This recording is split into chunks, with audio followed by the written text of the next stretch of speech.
Alright, here's my video on how to do gel nails.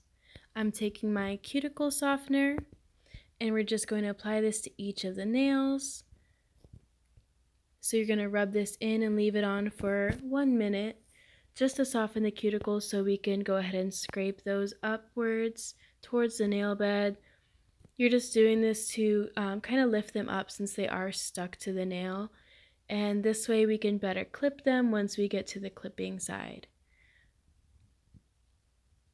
So they are a little stubborn because my husband does not get his nails done. He graciously let me use him as the model for this video since I just did my nails. Here I'm going in and clipping. We're going to kind of start around the edges and we're going to go around the whole cuticle.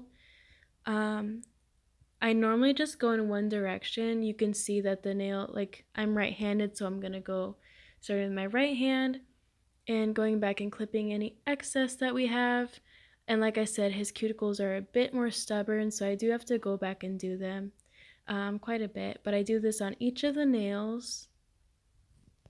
And here I'm going in and buffing the nails. You're going to go just buff with either a buffer or a nail file very lightly so you don't damage the nail, and brush that off.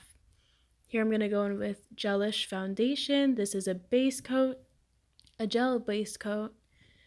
And we're going to go in on each of his nails. And you can see here that I start, I do brush off a little excess. I'm not normally used to doing shorter nails. As you can see, my nails are a bit longer. So doing his shorter nails, I do have to brush off quite a bit of extra polish that I take on the brush. But normally you want to get a good amount on the brush. Start from the base of the nail towards the cuticle, start towards the middle, and just kind of push it back so that it reaches the full length of the nail. And you're going to go in and start in the middle and go towards the outsides, the outer edges. I normally go from the middle of the nail and then do the left and right side and go in and fill in whatever is left, as long as it's laying flat. And you'll also see me kind of go in. Here we have our nail lamp. This is going to cure for 60 seconds.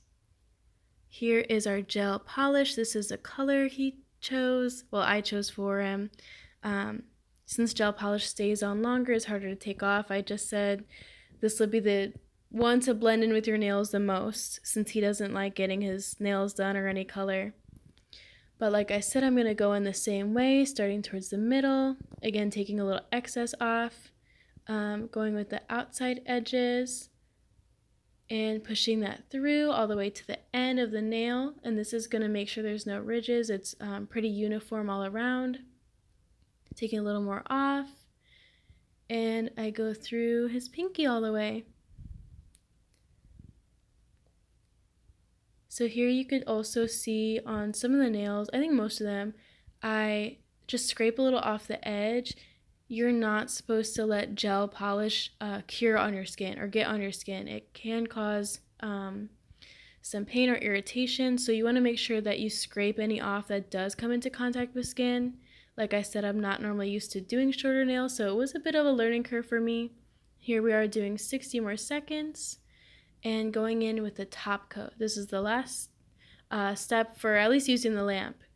You're going to go in with the top coat here and make sure you get the amount you need on your brush. I thought I'd improve going throughout the video with doing his shorter nails, but here we are doing those ones.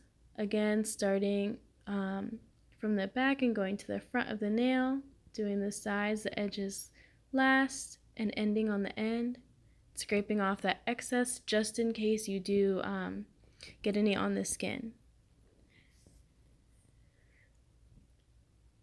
And like I said, this is the last step, so these are going to cure for another 60 seconds in the nail lamp. You want to be sure when you're doing gel nails also to make sure no dust or anything gets in the nail, otherwise it will cure and be stuck in that nail. So once these are done, we're going to go in with our cuticle oil here. This is not a necessary step, but it is just a nice little self-care at the end of your manicure. This one is scented, it smells like rose. So we're going to go in with that, and it just gives a nice shiny look to the end of the manicure. I tried to have a model, but he didn't know what I meant, so he tried to look at his hand. But here they are, all manicured and done with gel polish.